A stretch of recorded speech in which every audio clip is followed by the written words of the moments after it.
नमस्कार, स्वागत है स्मार्ट दुनिया में। आप सभी दोस्तों को बहुत-बहुत नमस्कार। आज हम बात करने वाले 3 चरणों में यानी कि पूरी होगी या की प्रक्रिया। आपको बता दें पहले चरण में जो 5 अगस्त तक आवेदन का मौका आपको बता दें आदेश जो है शिक्षा क यानी कि तबादले के लिए जो है आवेदन यानी कि 29 से और राज्य में जो शिक्षकों के जो है तबादले का जो है यानी कि मार्ग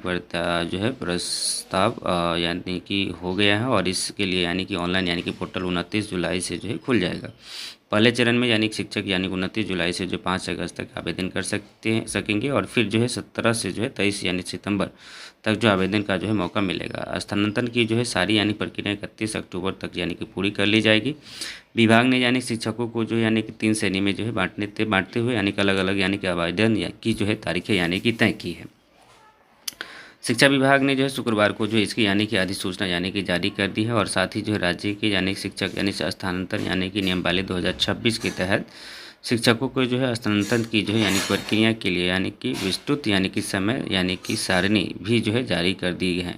आपको बता दें अधिसूचना के जो है मुताबिक शिक्षकों के जो है योजन यानी कि समानुपातिकरण और जो है पारंपरिक यानी कि स्थानांतरण तथा जो है समय सामान्य स्थानांतरण की जो है प्रक्रिया यानी कि 3 चरणों में जो है पूरी की जाएगी। आपको बता दें दरअसल जो शिक्षा मंत्री मिथिलेश तिवारी ने कई जो है मौके पर जो है जुलाई में ही जो है स्थानांतरण की जो प्रक्रिया यानी कि शुरू करने और जो है यानी पोर्टल खोलने जाने की जो है बात कही थी। यानी कि राज्य कैबिनेट ने जो है बीते 24 जो है जून को जो है तबादला यानी कि नीति को जो अपनी यानी कि मंजूरी दी थी और आवेदन के लिए जो है 8 दिन का जो है यानी कि स्थानांतरण के लिए जो है शिक्षकों को जो 29 जुलाई से जो है यानी कि 5 अगस्त तक यानी कि 8 दिन का जो है यानी कि वक्त दिया था। इस अवधि में जो है यानी कि समायोजन यानी कि समानुपातिकरण तथा जो है पारंपरिक यानी कि स्थानांतरण के आवेदन के लिए जो है स्वीकृति यानी किए गए जाएंगे। पहले चरण में आपको बता दें 7 अगस्त से जो है 9 यानी सितंबर तक जो है यानी कि समायोजन यानी कि और जो है समानुपातिकरण की जो प्रक्रिया यानी कि पूरी की जाएगी और इसी अवधि में जो है सूची का जो है प्रकाशन यानी कि अपील आपको बता दें और जो है उसका यानी कि निष्पादन किया जाएगा और दूसरे चरण में जो 10 से जो 14 सितंबर तक यानी कि जिला मंडल और जो है राज्य समिति द्वारा जो है प्रदर्शित यानी कि स्थानांतरण की जो है प्रक्रिया यानी कि पूरी की जाएगी और सामान्य यानी कि स्थानांतरण की जो है प्रक्रिया यानी कि तीसरे और जो है यानी आखिरी चरणों में जो है सामान्य यानी प्रशासन जो है स्थानांतरण की जो प्रक्रिया संपन्न होगी और सामान्य यानी कि तबादले के लिए जो है यानी कि विद्यालय वार यानी कि रिक्तियों की संशोधित यानी सूची यानी 16 दिसंबर को जो प्रकाशित यानी की जाएगी। इसके बाद जो शिक्षक यानी 17 से जो 23 यानी सितंबर तक जो अपनी यानी कि वरीयता के जो अनुसार यानी विद्यालय का जो है चयन कर यानी कि सामान्य स्थानांतरण के लिए जो है आवेदन कर सकेंगे। सरकार की जो इस यानी कि ताज़ा और जो है पहल से जो राज्य के लाखों शिक्षकों को जो बड़ी राहत यानी कि मिली है।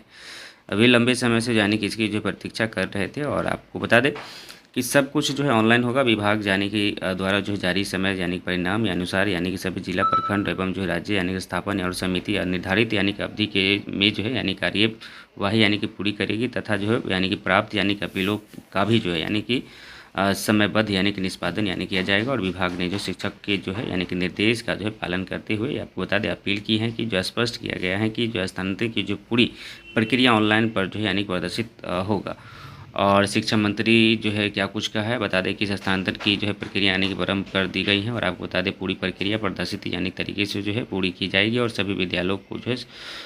है व्यवस्थित यानी कि तरीके से जो है संचालित करना है और इसके लिए जो है आवश्यकता अनुसार यानी शिक्षकों का जो पदस्थापना यानी कि योजना यानी कि ये है। तो इसको लेकर के क्या कुछ खबर थी आपने देखा और हमने स्मार्ट दुनिया के माध्यम से बताने का प्रयास किया। बाकी सारी खबर देखने से मैंने क्या कुछ समझते हैं आप हमें कमेंट सेक्शन में जरूर बताएं। धन्यवाद।